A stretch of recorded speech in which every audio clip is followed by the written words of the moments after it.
మీరు చూస్తే గనక లాస్ట్ ఇయర్ అరౌండ్ అక్టోబర్ ఆ టైంలో నేను అప్పుడున్న ప్రిన్సిపల్ సెక్రటరీ దానకిషోర్ గారు ఒక ప్రెస్ మీట్ అడ్రస్ చేస్తున్నప్పుడు కూడా అడిగారు. ఇట్లానే మన చాలా మంది ప్రెస్ మిత్రులు అడిగినప్పుడు కూడా ఇప్పుడు అకాడమిక్ ఇయర్ జరుగుతుంది, మన అకాడమిక్ ఇయర్ అయిన తర్వాత తప్పకుండా దీని గురించి ఆలోచన చేస్తాం అని చెప్పి కూడా చెప్పడం జరిగింది. సో ఇది ఆ టైంలో సెప్టెంబర్లో మీకు హైడ్రా ఫార్ములేట్ అయిన ఒక 1.5-2 months లో అన్నమాట. మన తర్వాత డేటా అంతా తీసుకోవటం ఇదంతా చేస్తున్నప్పుడు కూడా ఏం జరుగుతుంది ఏంటనేది అంతా కూడా తీసుకున్నాం. అప్పుడు కూడా ఇది మనకి ఏంటంటే ఫాతిమా కాలేజ్ కట్టింది 2015-2016. 2015-16లో కాలేజ్ కట్టారు. 2016 ఎండింగ్ లో December 16 ప్రిలిమినరీ నోటిఫికేషన్, అంటే కాలేజ్ కట్టిన తర్వాత అదేది సెల్కం చెరువు అన్న తర్వాత అక్కడ ఆల్మోస్ట్ 1 year తర్వాత అయింది.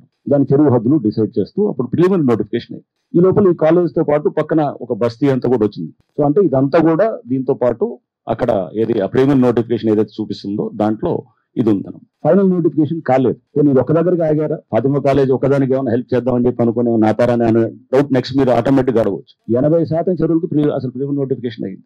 ఇందాక నేను అదే చెప్తున్నాను కదా, ఫైనల్ నోటిఫికేషన్ కాలేదు. ఫైనల్ నోటిఫికేషన్ అయింది హార్డ్లీ అరౌండ్ 135-140 lakes అనమాట. ఉన్న చెరువులు చూస్తే కనుక more than 900 పైన ఉన్నాయన్నమాట. సో అంటే మాక్సిమం చెరువులకు ఓన్లీ ఫైనల్ నోటిఫికేషన్ కొన్నిటికి అయినాయి, బట్ మాక్సిమం వాటికి ఇది అవ్వలేదు. దీన్ని చేయడానికే ఇప్పుడు నేను హైడ్రా కమిషన్ అయిన తర్వాత ఒక్క చెరువు కూడా ఫైనల్ నోటిఫికేషన్ ఇవ్వలేదు. ఎందుకంటే ముందు నాకు ప్రిన్సిపల్స్ గురించి పూర్తి పట్టు ఉండాలి. డేటా చాలా ఇంపార్టెంట్. ఆ డేటా అనేది రేపు కలెక్ట్ చేస్తున్నది. ఇప్పుడు అదే చెప్తున్నాను. ఆ డేటాలో చాలా రేపు తీసుకునేటప్పుడు రేపు కోర్టులకి ముందు పెట్టాల్సి వస్తుంది. రేపు FTL ఇదంటే గతంలో 10-15 ఏళ్ల క్రితం ఉన్నటువంటి పరిస్థితి వేరు. ప్రతి వాడికి ఇప్పుడు అవగాహన ఉందన్నమాట. ప్రాసెస్ కూడా పోతాం. నేచురల్ గా అబ్జెక్షన్స్ తీసుకురావటం, తీసుకొచ్చి దానికి చేస్తూ ఆ ప్రాసెస్ తోటే జరుగుతుంది అన్నమాట. FTL డిసైడ్ చేసి ఒక ఎన్కన్వెన్షన్, ఫర్ ఇన్స్టెన్స్ ఎన్కన్వెన్షన్ కి అదే రోజు నేను FTL ఆల్రెడీ డిసైడ్ అవుతూ ఎప్పుడో ఫైనల్ నోటిఫికేషన్ అయిపోయింది.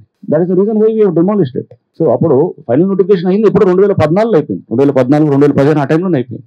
ఎక్కడైతే కనుక ఎక్కడన్నా సీరియస్ అబ్జెక్షన్స్ ఉంటే కనుక దాన్ని రేపు పరిశీలించినప్పుడు ఎక్కడ సీరియస్ అబ్జెక్షన్స్ వస్తే that is a different thing. But serious objections final notification అయిన తర్వాత that is subject is close. ఇప్పుడు 10 ఏళ్ల క్రితం క్లోజ్ అయిన సబ్జెక్టులు అవన్నీ.